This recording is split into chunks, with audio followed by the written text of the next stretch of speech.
আজকে আমি কাঁচা আলুর নতুন তেলে ভাজা রেসিপি নিয়ে চলে এসেছি। খেতে যতটা সুন্দর হয় দেখতে ততটাই সুন্দর হয়, আর ঝটপট তৈরি হয়ে যায়, কারণ আলুগুলো সিদ্ধ করতে হয় না, কাঁচা অবস্থাতেই তৈরি করা যায়। আর আলুগুলো খুব সুন্দরভাবে তেলেই সিদ্ধ হয়ে যায়, আর মোচমোচে একদম তেলে ভাজা তৈরি হয়ে যায়। এখন রমজান মাস, আর ইফতারির জন্য যদি খুব বেশি হাতে সময় না থাকে তাহলে ঝটপট এই রেসিপি বাড়িতে তৈরি করে ইফতারি করে নিতে পারেন। আসসালামু আলাইকুম, কেমন আছেন সবাই? আশা করি সবাই ভালো আছেন, সুস্থ আছেন। আর আলহামদুলিল্লাহ আমরাও খুব ভালো আছি, সুস্থ আছি। সোনালী রান্নাঘর উইথ ভিলেজ ফুড চ্যানেলে আপনাদের প্রত্যেককে স্বাগত জানাই। আজকের এই আলুর পকোড়া তৈরি করার জন্য আমি প্রথমেই আলুগুলোকে একদম ঝিরি করে কেটে নিয়েছি। এই তো আমি দেখাচ্ছি একটা বাটিতে ঝিরি করে আলু কেটে নিয়ে দেখাচ্ছি। এই বাটিতে আলুটা আমি রেখে দিচ্ছি, ধুয়ে পরিষ্কার করে নিয়েছি। একদম ভালোভাবে ধুয়ে নিতে হবে, তবেই কিন্তু ক্রিস্পি হবে, না হলে কিন্তু ক্রিস্পি হবে না আলুর ময়লাগুলো থাকলে। এখন আমি এর মধ্যে দিয়ে দিলাম ছোট দুইটা পেঁয়াজ কুচি, তারপরে দিয়ে দেব ধুয়ে কুচি করে রাখা ধনিয়া পাতা, কুচি করা রসুন, আর দুটা লঙ্কা কুচি, কাঁচা লঙ্কা কুচি দিয়েছি। এই তো সবগুলো আমি দিয়ে দিলাম। এখন আমি এর মধ্যে দিয়ে দেব এক বাটি বেসন। এই তো এখন আমি এর মধ্যে এক বাটি বেসন দিয়ে দিলাম। যেহেতু আমি এটা মিডিয়াম সাইজের দুইটা আলু দিয়ে তৈরি করছি, তাই এখানে আমার এক বাটি বেসন দিয়েছি। এখন আমি এর মধ্যে পরিমাণ মতো লবণ দিয়ে দিলাম। তেলে ভাজাতে একটু লবণ কম দিলেই বেশি ভালো হয়। এখন আমি এর মধ্যে একটু বেকিং সোডা মিশিয়ে দিলাম, যাতে খুব বেশি ক্রিস্পি হয় আর অনেকক্ষণ পর্যন্ত ক্রিস্পি হয়ে থাকে, তার জন্য। এখন এর মধ্যে আমি হাফ চা চামচ জিরা ধনিয়া পাউডার দিয়ে দিলাম একটু হলুদ। এই তো 1 চিমটি পরিমাণ হলুদ আমি দিয়ে দিয়েছি, খুব বেশি দিতে হবে না। সমস্ত উপকরণ দেওয়া হয়ে গেছে। এখন আমি এই উপকরণগুলোকে ভালো করে হাত দিয়ে চটকে একটা ডো তৈরি করে নেব। এখানে ভালোভাবে একটু লক্ষ্য করবেন, তাহলেই বুঝতে পারবেন যে আমি কেমনভাবে তৈরি করছি। ভিডিওটি যদি প্রথমবার দেখে থাকেন আর চ্যানেলের যদি নতুন বন্ধু হয়ে থাকেন, তবে অবশ্যই আমার চ্যানেলটিকে সাবস্ক্রাইব করে নেবেন, আর পাশে থাকা বেল আইকনটিকে প্রেস করে নেবেন সবার আগে রেসিপির নোটিফিকেশন পাওয়ার জন্য।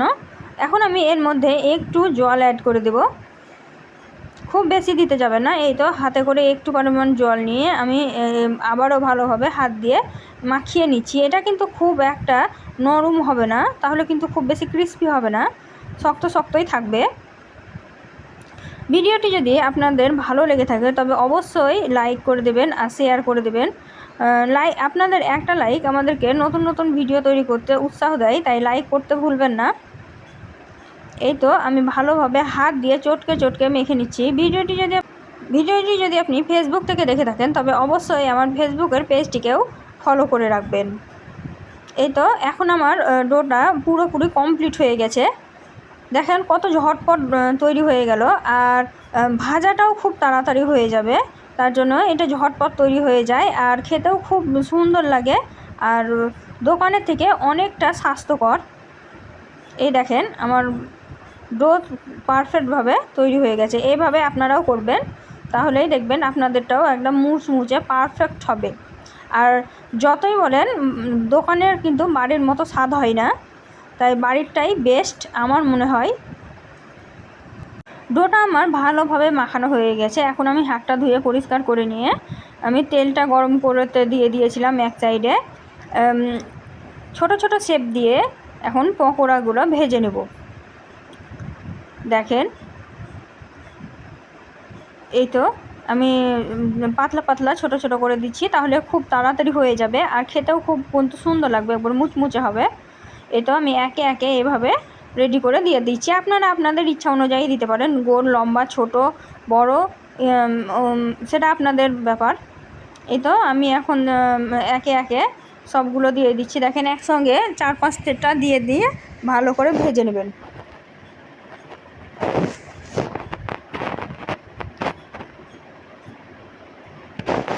এইভাবে যদি আপনারা বাসায় তৈরি করেন তাহলে ছোট থেকে বড় সবাই খেতে পছন্দ করবে। বিশেষ করে যারা তেলে ভাজা খেতে পছন্দ করে তারা তো দোকানের তেলে ভাজা খেতে ভুলেই যাবে।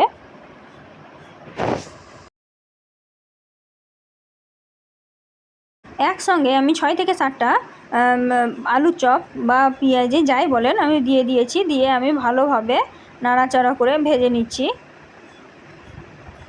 এই তো দেখেন, কাঁচা আলু দিয়েও যে এত তাড়াতাড়ি এত সুন্দর রেসিপি তৈরি করা যায়, না খেয়ে বুঝতে পারবেন না। আর পকোড়াটা ছাড়ার সময় তেলটাকে ভালোভাবে গরম করে নেবেন। তারপরে দেওয়া হয়ে গেলে আঁচটাকে একটু কমিয়ে দিবেন, তাহলে কিন্তু বেশি ক্রিস্পি হয় আর একটা সুন্দর কালার চলে এসেছে দেখেন। এভাবে যদি আপনারা টিপসগুলো ফলো করেন তাহলে আপনাদেরও কিন্তু এতটাই পারফেক্ট হবে। এই তো দেখেন, আমারগুলো প্রায় ভাজা হয়ে এসেছে। এখন আমি আরেকটু ভাজা ভাজা করে নিয়েই তুলে নেব।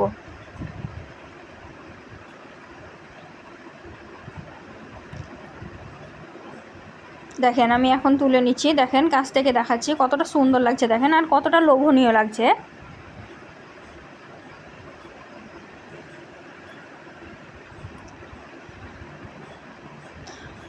সবগুলো ভালোভাবে ভাজা হয়ে গেছে। এখন তুলে একটা প্লেটে নিয়ে দেখাচ্ছি আপনাদেরকে যে কতটা মুচমুচে হয়েছে আর কতটা সুন্দর হয়েছে, দেখলেই বুঝতে পারবেন।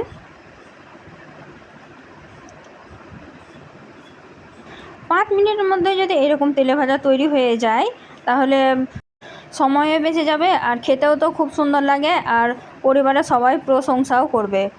তার জন্য রেসিপিটি তৈরি করে নিতে হবে।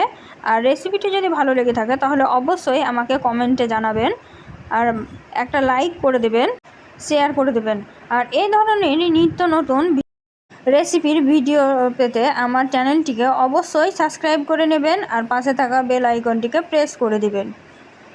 দেখেন কতটা সুন্দর লাগছে।